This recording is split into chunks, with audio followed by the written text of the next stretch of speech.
Hey there, friends. I hope that you enjoy this episode of the Remembering and ReEnchanting podcast as much as I enjoyed making it. I want to take a moment here at the beginning to extend a special offer, an invitation to you, our dear listeners, to join the Remembering course. Our next start date is going to be in middle of March.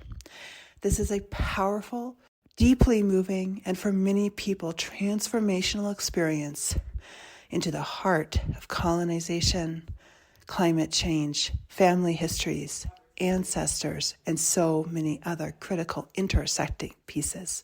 Just visit our website, Sequoia Samanvaya. All the information is in the link below.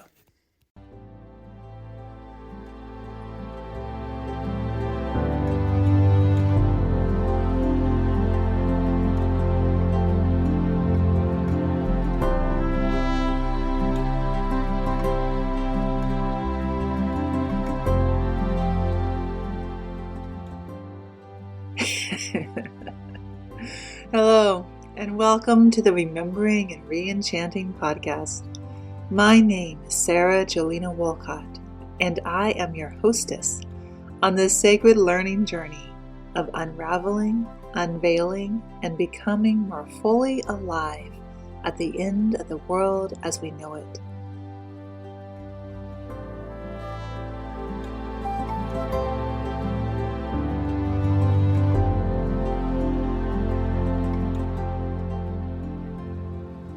In this podcast, we offer up to you, dear listener, 3 forms of episodes to support your journey of remembering and reenchanting.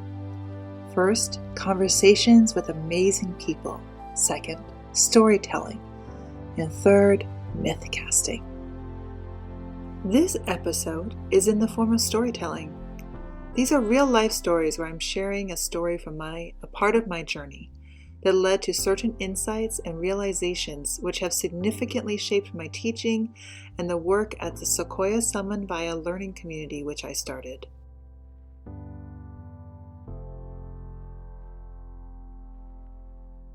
I was not one of those young white women who sought a spiritual transformation in India.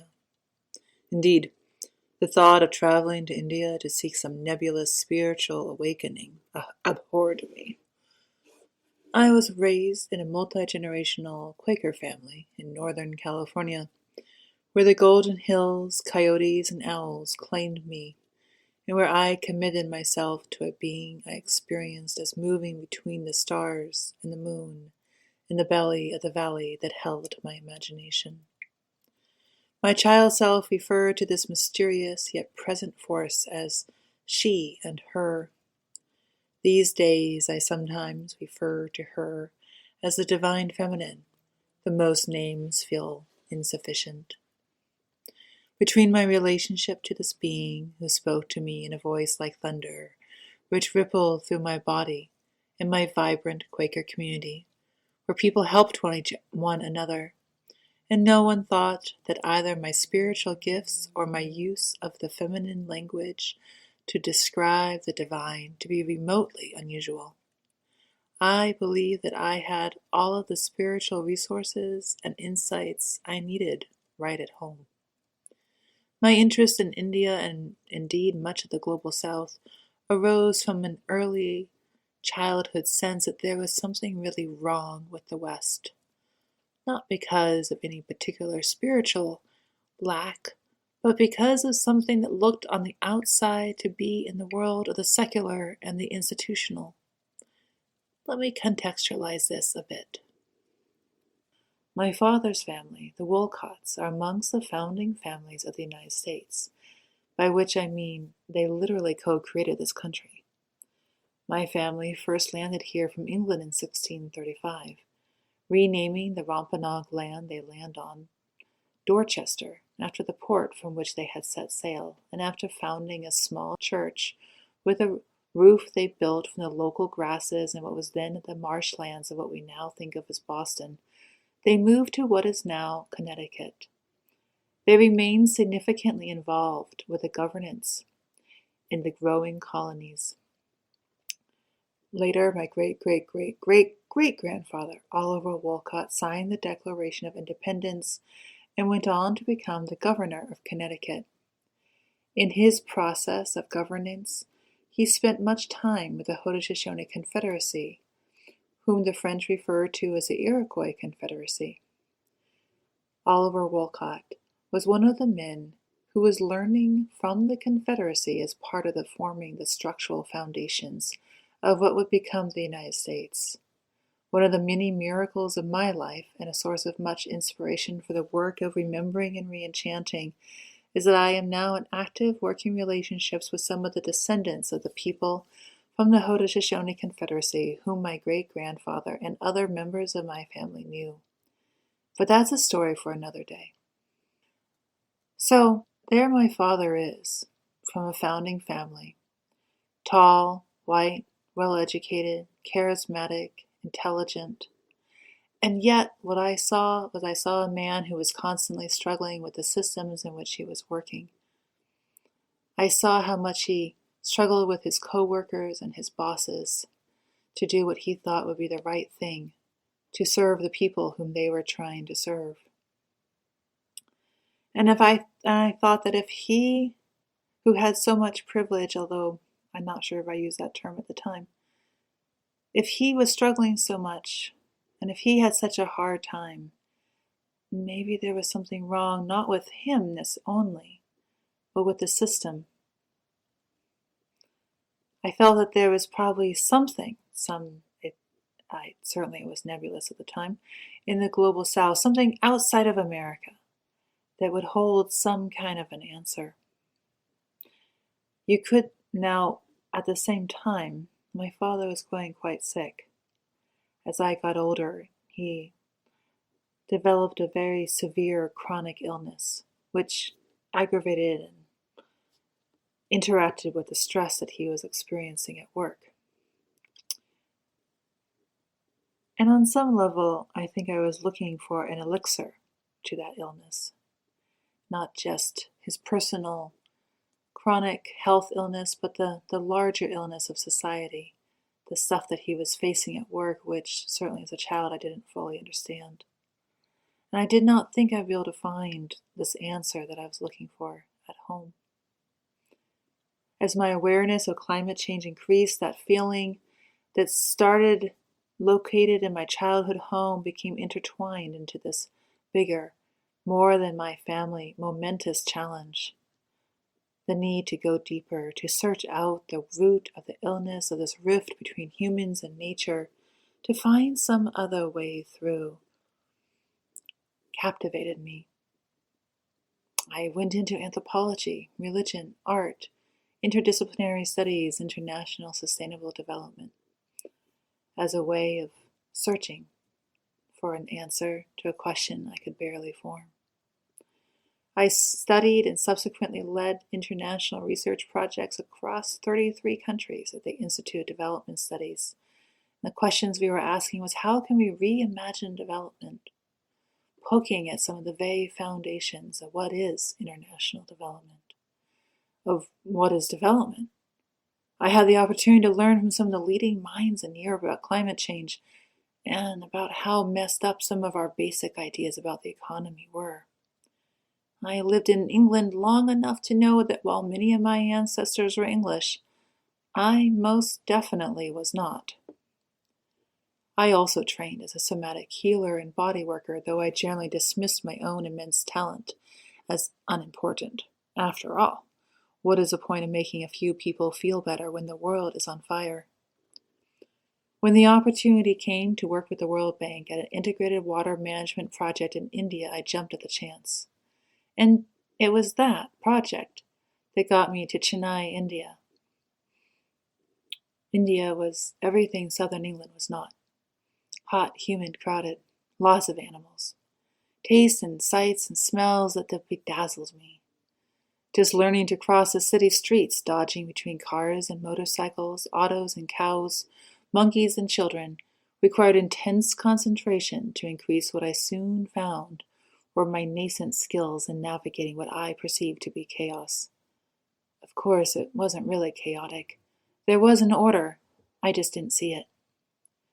Before long, in the old red British buildings that hosted the state government offices, just across the way from one of the longest continental shorelines in the world, I came across a network of thinkers and organizers who acted differently than the rest of the bureaucrats I met. They were finding ways of working with government officials and local communities that actually built bridges. The stories I heard during our field work into different parts of Tamil Nadu were remarkable and consistent. The programs that they had developed were enabling the bureaucrats to act first as people and then as bureaucrats. Something magical had happened in this little corner of the government system known primarily for its corruption, not its dedication to service. Who were the designers of this initiative? Before long, I found out. They were a loose network of people who had taken it upon themselves to create a more sustainable India. Eventually, I realized that most of them were Gandhians, though none of them told me that explicitly, or rather it was several months before I understood what they were saying.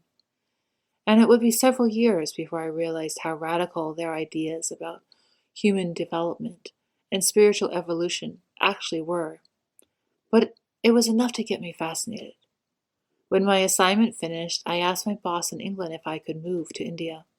He smiled, put me on an assignment of integrated health management, also based in Chennai. So I moved to India. And then I fell in love with a man who could not marry me due to caste-related concerns of his family. And I was so ready to marry him.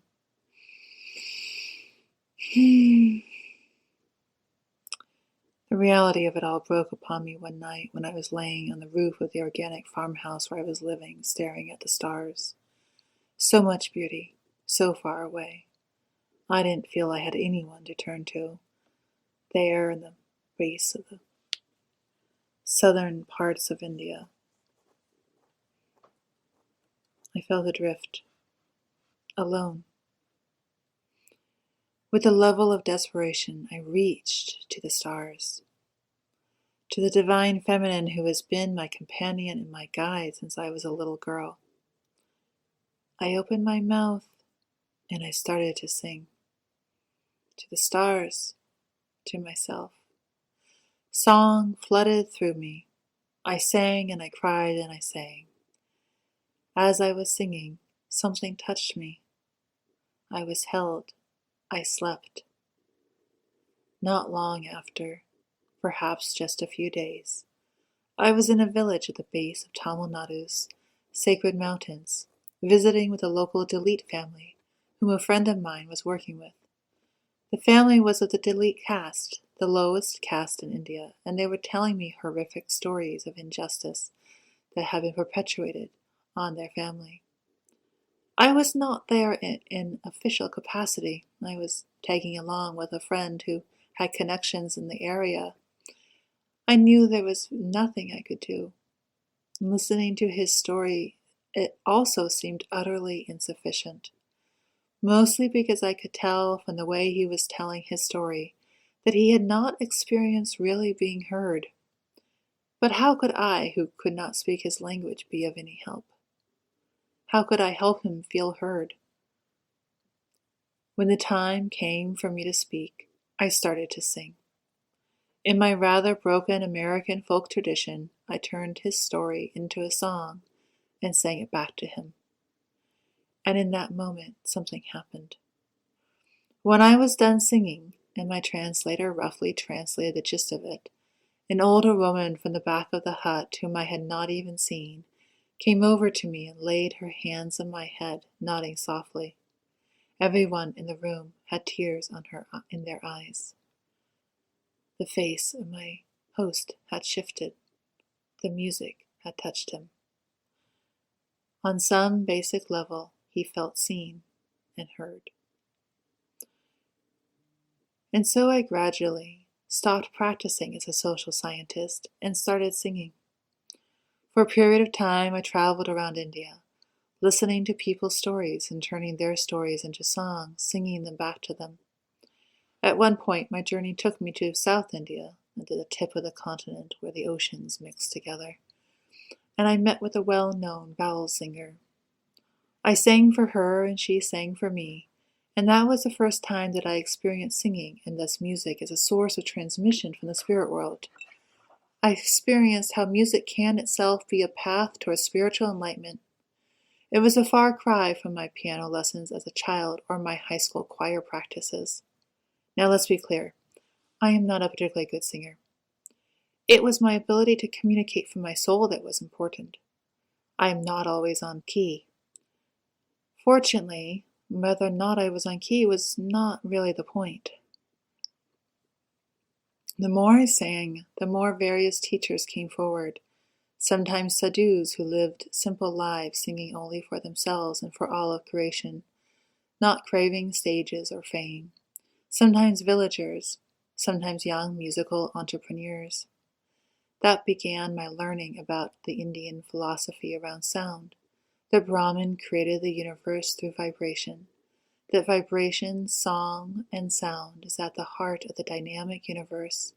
That if you arise before dawn and practice your scales, you can fully partake in the creation of each new day. That singing is a path straight into the heart of time, to the sacredness of the innermost soul. And as I was traveling, I realized that in some of the older communities, those less disrupted by modernization and industrialization, a lot of people sang and danced. And that the singing and the dancing, the rituals and the art, the painting and the craft, were all part of how knowledge was transmitted from one generation to another. And not just any knowledge, but the knowledge of how to live with one another in a sustainable way.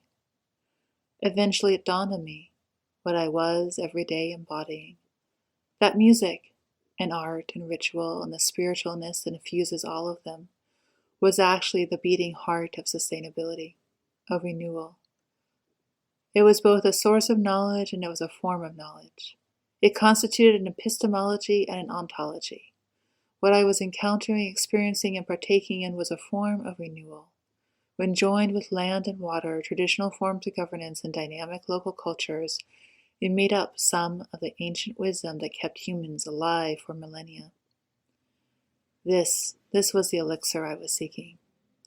It would be several years before my studies would bring me to the term enchanting and disenchanting, not only as a term associated with magic as in an enchanted castle, but as a term used in political science. Max Weber, when describing the rise of industrialization, said that above all else, what was transforming was the world was transforming and becoming disenchanted. In more recent times, philosophers such as Akil Bilgrami and social feminists such as Silvia Federici agree upon the need to re-enchant our world. To enchant is literally to chant, to sing over something. It is a profound term. When Weber says that the industrialization was disenchanted, he is in part saying that the world has lost its animistic soul, that part that is the source of life, if we understand, as the singers I met in India do, and as much of Western science now confirms, and as many singing church choirs, ascetic monks, and musical therapists throughout the world confirm, that music, especially singing, engages with the very heart of the vibration of life. We see that to enchant, to sing over, is one of the most important forms of sustenance we can engage in, which utterly flies in the face of most of the theories of human development, sustainable or otherwise. Most of the models of human development, especially those coming from the work of Maslow's hierarchy of needs, put music and other forms of art as an afterthought, as something is less important than the so-called basic human needs of food and shelter and clothing. But in communities far older and far more sustainable than any theoretical notion of human beings, I saw that Maslow and most of our theories of human development were wrong. Music and art, the work of it, the practice of it, with dance and other forms of art, is actually at the foundation of what it means to be human. To enchant, to let oneself actively and purposefully and wondrously mutter and murmur and rock and shake and pray and sing and howl is actually powerfully, magnificently in line with our basic needs as human beings. Now, back to the journey in India. After living in a village of fakir mystical singers, none of whom spoke English, and trying to learn to play with some of their instruments such as the duki, which resembles the tabla drum, and the ektara, a one-string instrument you carry in your hand while singing and doing ecstatic dancing, I settled for a time in a small apartment with my teacher-turned-boyfriend in Calcutta, practicing primarily with harmoniums. I spent hours every day singing and playing. It was enough time to actually improve my voice and to decide that this is not what I wanted to do after all, not full-time. I miss the systemic change work. I miss the political activism.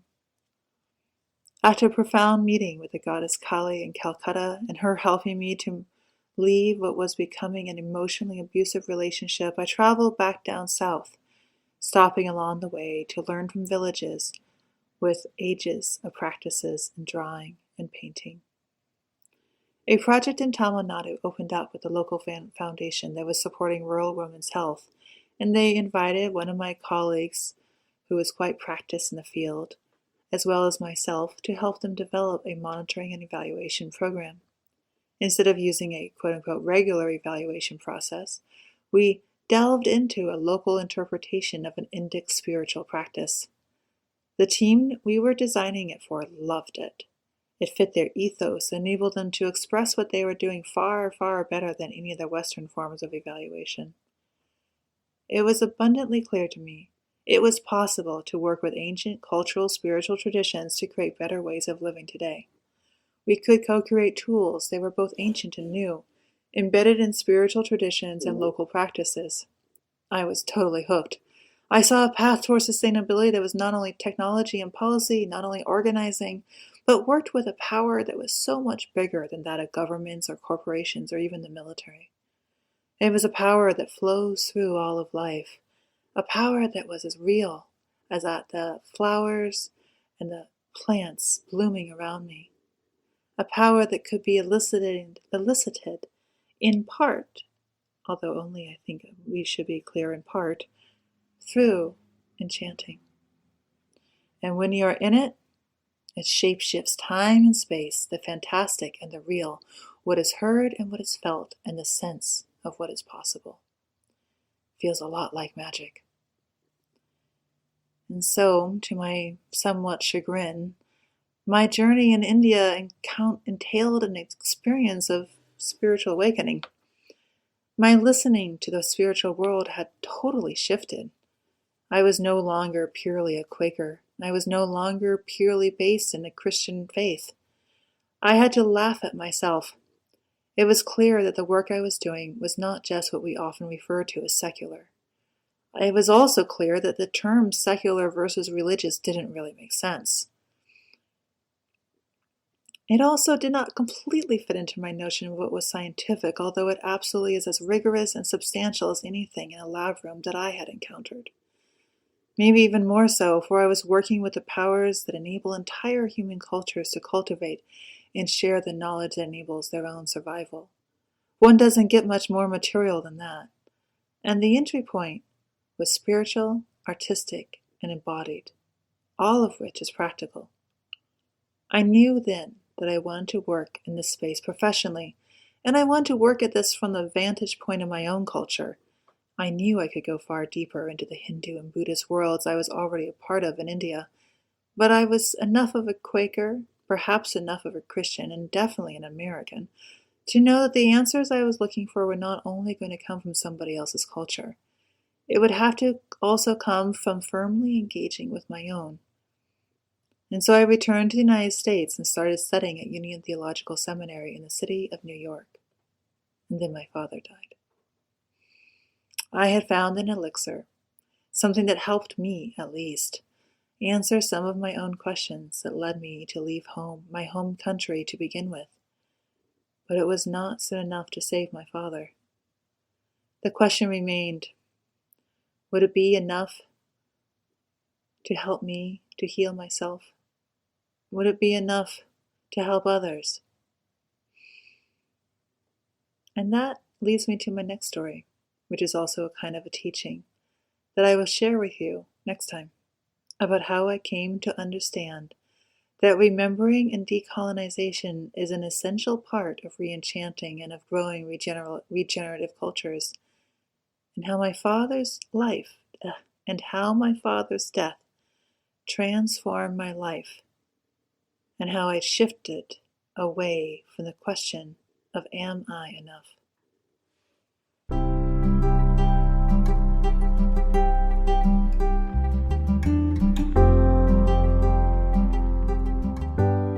Thank you so much for listening to the Remembering and ReEnchanting Podcast.